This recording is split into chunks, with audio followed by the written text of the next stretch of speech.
Good day, everyone. We are here to report reading the Proclamation of the Philippine Independence. Ambrosio Bautista, also known as Don Bosco, was a lawyer, the author of the Declaration of the Philippine Independence. June 12, 1898, General Emilio Aguinaldo proclaimed the Philippine independence after 333 years of Spanish domination. It is common for us to commemorate the anniversary of the independence that proclaimed on June 12, 1898 in the province of Kawit, Cavite. It is the significant event in the changing history of the Philippines. Because of this, it became a sign of the end of 333 years of Spanish colonization.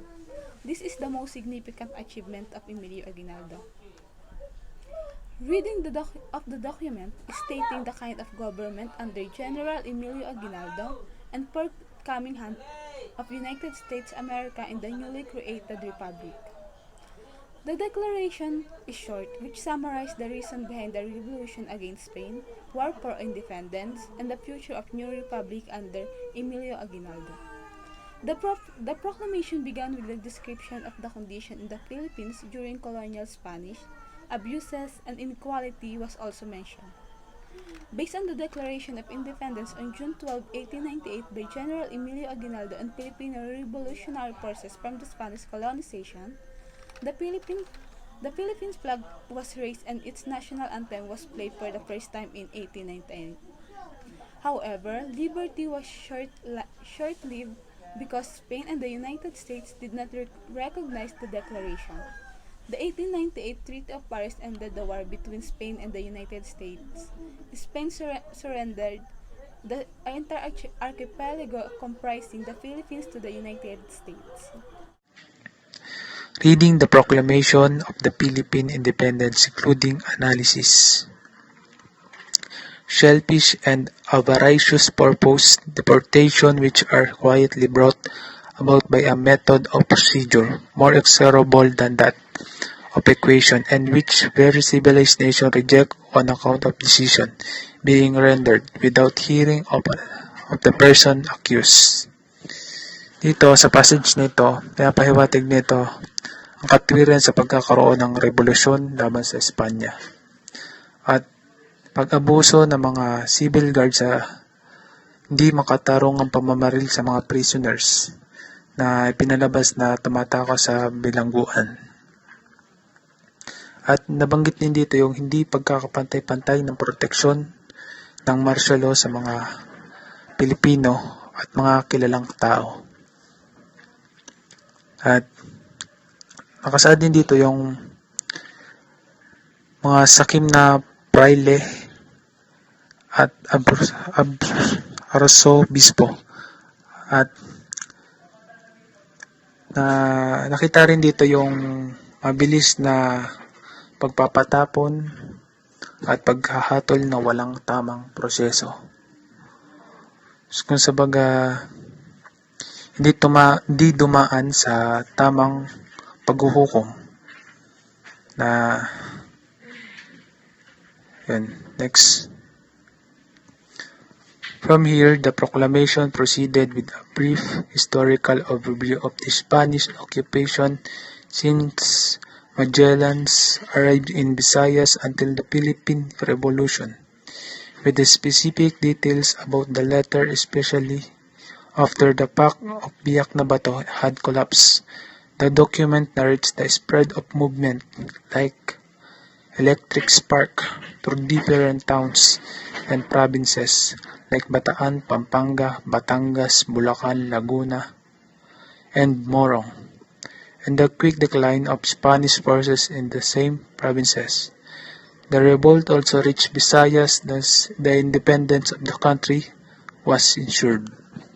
Dito ay natuloy ang deklarasyon sa maikling proseso na pinalawanag ng Espanya. At simula noon si Magellan ay naglakbay hanggang magkaroon ng revolusyon. At na merong siyang daladalang mensahe na nagpapahayag ng pagkilos like an electric spark sa iba't ibang bayan at probinsya. tulad ng Bataan, Pampanga, Batangas, Bulacan, Laguna at Morong upang mabilis na mapaatras ang mga Amerikano, tropa ng Amerikano. Sa pagkakataon na yun, doon umatras ang mga Amerikano sa parehas mismong lugar na yon. Kaya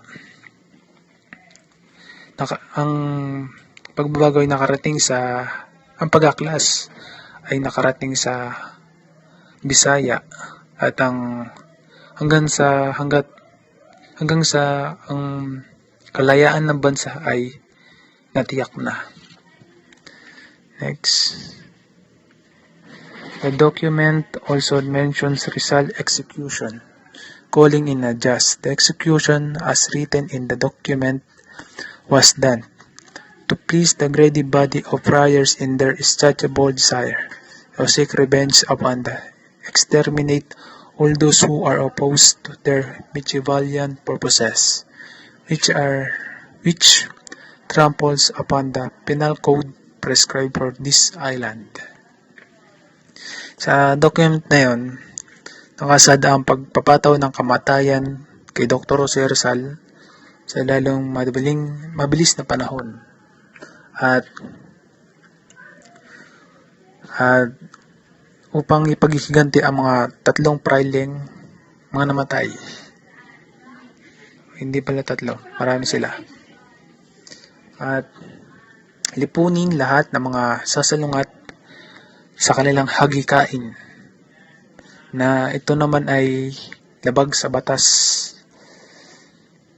na kahit gano'n ay meron pa rin tumututol kaya meron pa rin sasawi. Next. The document also narrates the Cavite Mutiny of January 1872 that caused the infamous execution of martyred native priest Jose Burgos Mariano Gomez and Jacinto Zamora, whose innocent blood has shed through the intrigues of those so-called religious orders that cited the free circular peace in the said mutiny. Dito, sa din sa dokumento ang noong January 1872 na inakusahan ang tatlong pare na kamatayan na sina Jose Burgos Mariano Gomez at Jacinto Zamora dahil sila yung kasama sa pag-aaklas. Next. The Proclamation of Independence also invokes the established republic will be led under the dictatorship of Emilio Aguinaldo. The first mention was at the very beginning of the proclamation instated. The town of Cavite Viejo in this province of Cavite on the 20th day of June 1898 before me. Don Ambrosio Rizales Bautista, Auditor of Fire and Special appointed to proclaim and solemnize this act by the dictatorial government of this Philippine island for the purposes and by the virtue of circular address by the eminent dictator of the same Don Emilio Aguinaldo family. Dito, ang proclamation of independence ay nangyari sa ilalim ng pamumuno ni Emilio Aguinaldo.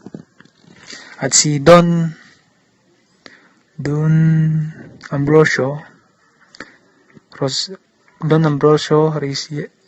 Riazares Bautista nagpasinaya o nagproclaim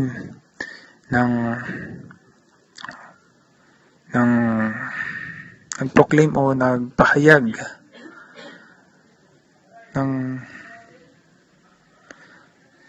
ng batas sa panahon na yon, sa panahon ng dictatorial government of the Philippines. Sa hangarin at kabutihan sa panunungkulan ni Emilio Aguinaldo Fami. At yun lang po. Maraming salamat po. The same spot was repeated toward the last part of the proclamation. It states, "We acknowledge, approve, and confirm together the orders that have been issued therefore, the dictatorship established by Don Emilio Aguinaldo, whom we honor as the supreme chief of this nation, the Philippines, which these days commence to have life of its own, in the belief that he instrumental selected by God." Naniniwala siya na ginamit siya ng Panginoon para sa katayuang yun, in spite of his humble origin, to effect the redemption of this opportunate people.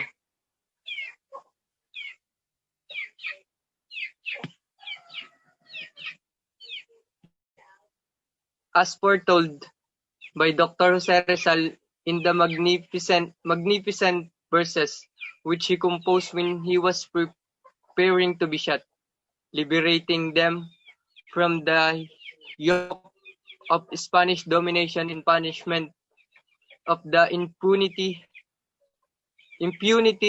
with which their government allowed the commission of abuse of its subordinates.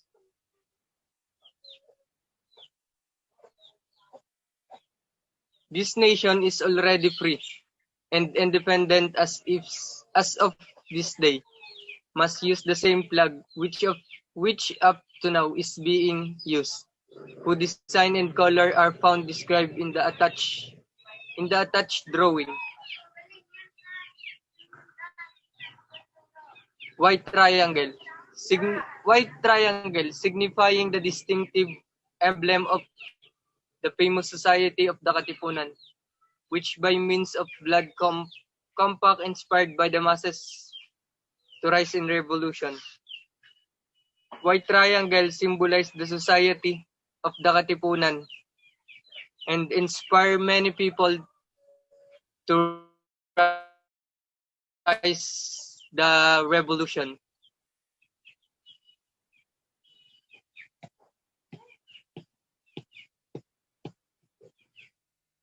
The three star, signifying the three principal island of this archipelago, which is the Philippines, the Luzon, the biggest island, Mindanao, the land of promise, and the Panay, which is the Visayas from now, where revolutionary movement started. Dito daw nagsimula itong malalaking islang ito, yung pinagsimula ng revolusyonaryo.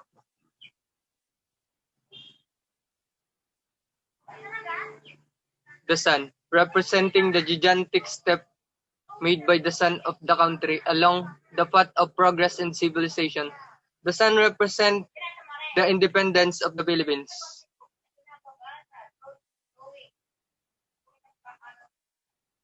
And the eight rays signifying the eight province.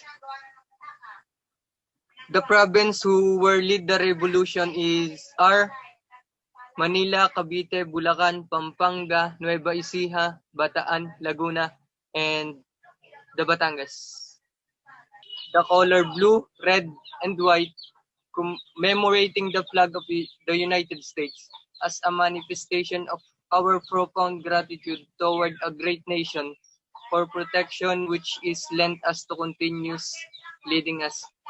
The color blue and red and white represent for the United States for his protection and continuous leading us. Yun po yung nire-represent po nun yung ang bansang Amerika, kung paano tayo pinoprotektahan at tinulungan laban sa mga revolutionary. By late 1897, the revolutionaries had been driven into the hills southeast of Manila, and Aguinaldo negotiated an agreement with the Spanish. In exchange for financial compensation and the promise of reform in the Philippines, Aguinaldo and his generals would accept exile in Hong Kong. The rebel leaders departed, and the Philippines Revolution temporarily was at an end. Um, the statements above was from the Spanish-American War. During 1869 to 1964, due from the Spanish attacks, and Emilio Aguinaldo ultimately entered into an accord with the Spaniards, agreeing to exile in Hong Kong in exchange for only 400,000. Soon right after the arrival, Emilio Aguinaldo purchased weapons that his troops would require to continue the struggles. The Philippine flag.